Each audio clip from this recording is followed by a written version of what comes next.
Tinubu has never lost an election. Is that so? That is what, historically speaking. I do not think so. Everybody loses election. Could 2027 be a first for Tinubu? Yes, and you will see. That Tinubu can lose 2027? He will lose 2027. What gives you that confidence? Because I know what Nigerians are feeling outside. Tinubu never won the election of 2023, and everybody knows it. Those who want to bet, we say fine. He has been declared winner, no problem. We acknowledge him as president, no problem.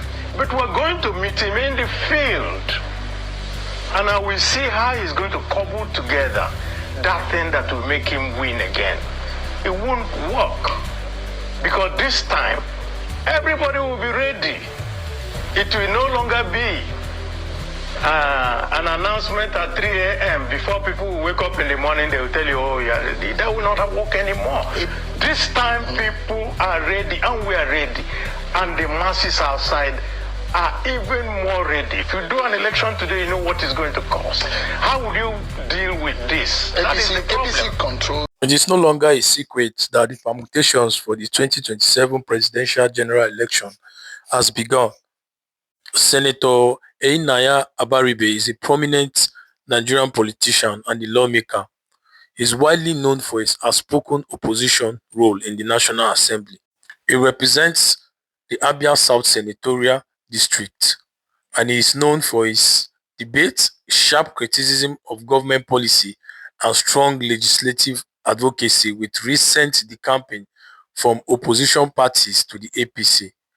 Senator Abaribe, calm but visibly resolute, sat across Shehu Okinbaloye on Channels TV, and what followed was not just an interview, it was a political warning shot. With Shehu pressing firmly, Abaribe spoke like a man who believes Nigeria is standing at a crossroads. His words were measured, but the message was sharp. The opposition is under siege. He accused the APC-led government of using the instruments of the state, security agencies, prosecutions, and political pressure to systematically weaken and intimidate opposition voices.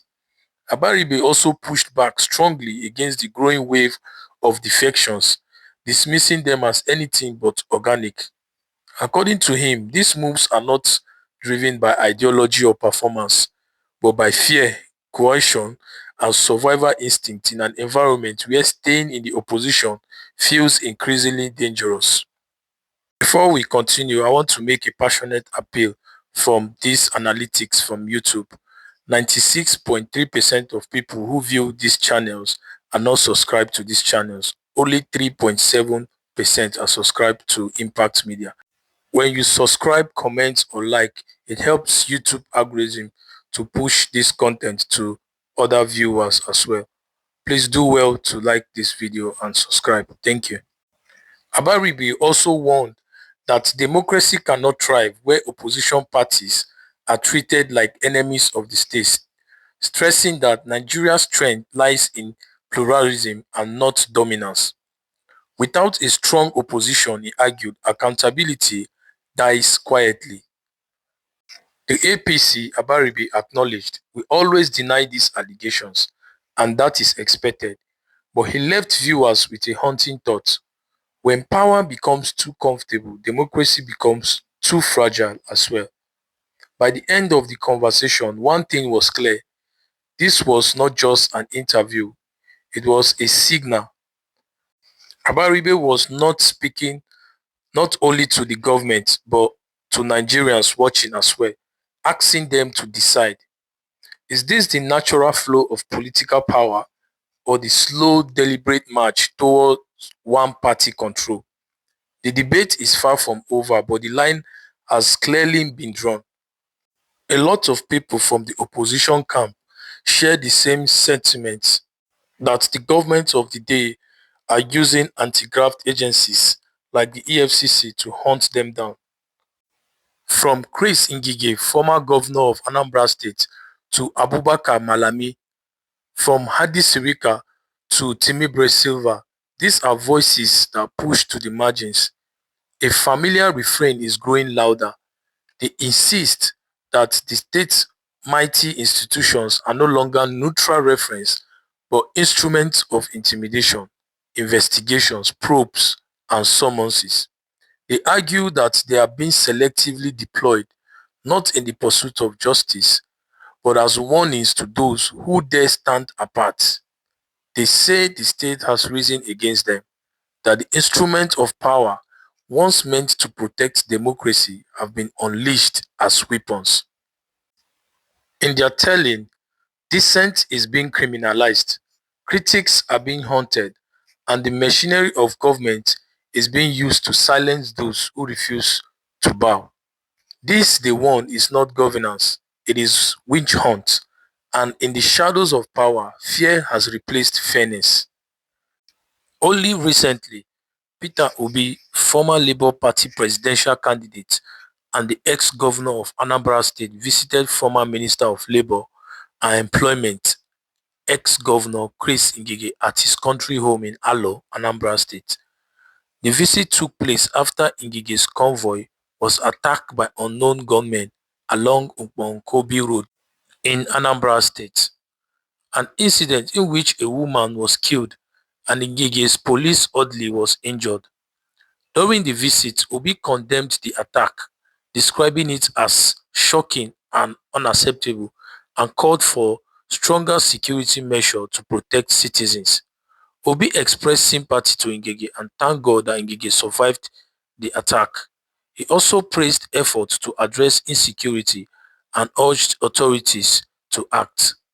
Now, shortly after Obi's visit, Chris Ngige was arrested and arraigned by the Economic and Financial Crime Commissions (EFCC) on fraud charges related to his time as supervising minister of the Nigerian Social Insurance Trust Fund between 2015 and 2023.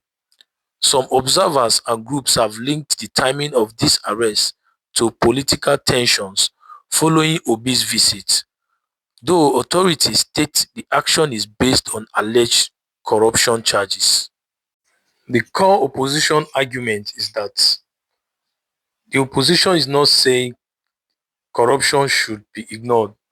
What they are saying is that fight corruption, but don't weaponize corruption as a political tool. The presidential spokesman and special advisor to the president on information and strategy, Mr. Bayo Onanuga, has come out openly to debunk some of the claims by the opposition party through his tweets, and it reads: Nigerian so-called opposition politicians, comprising some of those left in a dying political party and a sprinkling of some failed political office aspirants regrouping in a platform struggling to find its bearing, are amusing lots. They blow hot air, seek scapegoats for their failure, and move to confuse the polity in a desperate search for cheap political gains. On Sunday, a group of opposition figures gathered to sing their familiar tune, hoping their cheerleaders will see their action as a blistering attack from a seemingly viral opposition group. They alleged a threat to multi-party democracy because many top politicians are joining the governing All Progressive of on their own free will. Our constitution guarantees freedom of association and affords our people the right to change their political leanings at any time of their choosing. None of the people who joined the governing APC was pressured to do so. They all did so of their own free will. They are being motivated by the noticeable gains of President Bola Ahmed Tinubu's reform program.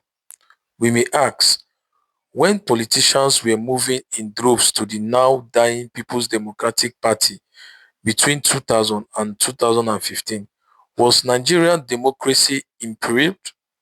Also, investigations by the Economic and Financial Crime Commissions (EFCC) have begun exposing those with some explanation to give regarding their stewardship in office and management of public funds entrusted to them.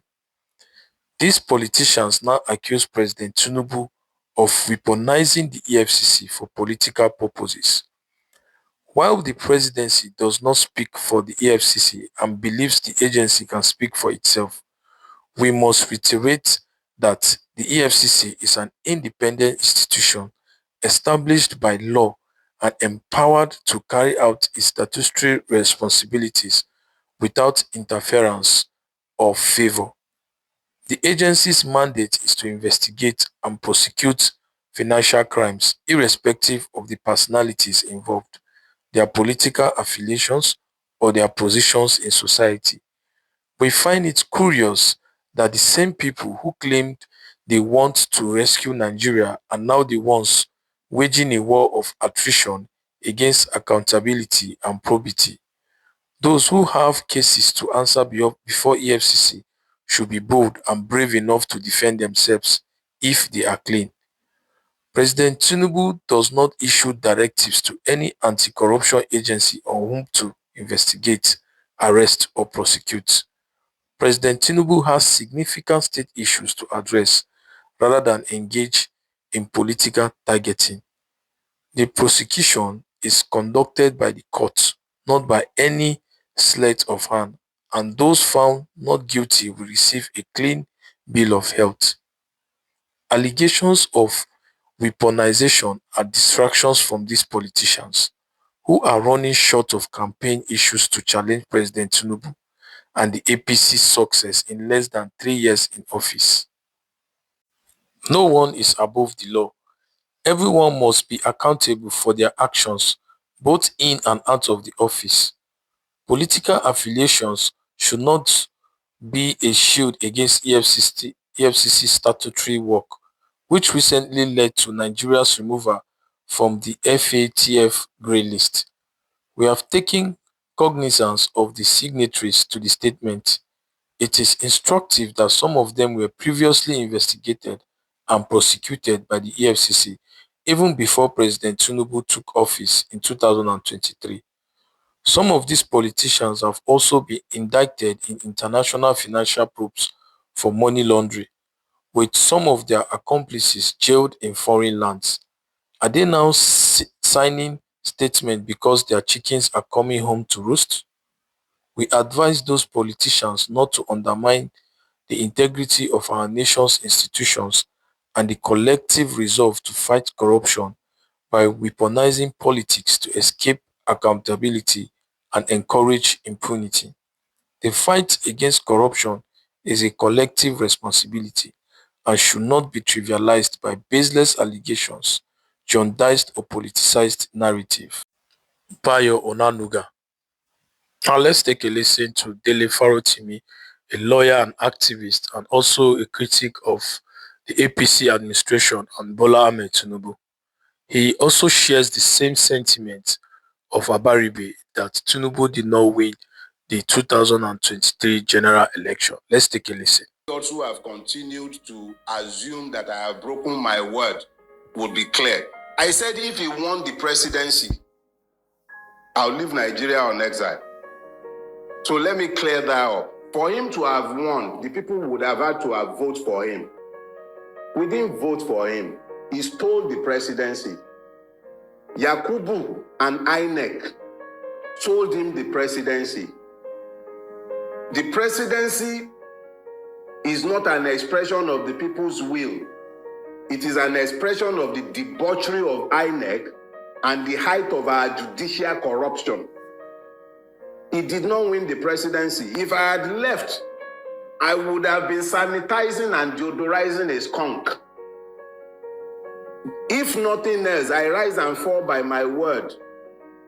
And when I said that I would live on exile if this man won, it was so that people will know that I do not believe Nigerians to be depraved enough to be possessed of the idiocy to vote somebody like him into power. And they did not. Anybody who prefers to delude themselves can continue to delude themselves, but Tinubu knows, INEC knows, the judiciary knows, and so do a lot of Nigerians, that Tinubu did not win the presidency. He stole it. So I'm not leaving because he did not win. It's that simple. That I'm still here is in rebuke of him. It actually cost me a lot more to stay here. It's not just the multiple level of danger that I face on a daily basis by remaining in Nigeria. Because if they will be planning my murder 3 years ago when they were not in power, one of his goons in Lagos State was the one sat at the head of the plot to kill me. They are the ones in power now. Ordinarily, I should run now. But I'm here. I am here because he did not win.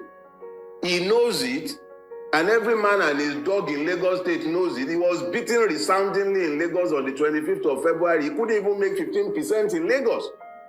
Segun Agbaje, the INEC commissioner in Lagos State, cannot produce the form EC8A for Lagos State up till today. I was the person who was charged by the OB legal team to collect the election material from INEC. He could not, up until today, INEC in Lagos State cannot give us the form EC8A, which is the polling unit level result. Because they know he lost. He lost woefully. He was thoroughly rejected across the length and breadth of the state that he has held hostage. For 24 years, as at that time, he lost. So how much more? The other parts of Nigeria. Let them continue fooling themselves. He has snatched it, grabbed it, but he can't run with it. And that's why we are all in the mess that we are in today.